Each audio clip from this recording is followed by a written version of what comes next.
Hawkeye360 is a defense company. We're trying to collect data in space to help inform decisions across the world. We're trying to enable low latency solutions from our space platforms. We design our payloads in-house, we design some of our spacecraft in-house, and we're really trying to proliferate our own constellation so we can help customers with greater RF awareness in the world. One of the big aspects that the Dcubed release nut offered us was the ability to easily reset the wing after a deployment and the rapid pace that we were able to reset. We probably deployed our test wing 50 or 100 times during testing and standing up the project, and that actuation was smooth and worked perfectly for what we needed. The working relationship with Dcubed has been fantastic.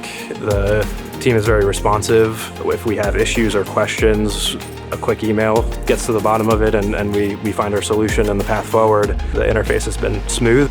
I would recommend using Dcubed products for other kinds of missions. I think Dcubed is a very responsive and fast company. I think the price point to have these resettable release nut mechanisms are great. And then we have looked at Dcubed for other kinds of solutions, including custom deployables for antennas, even looking at solar panel mechanisms.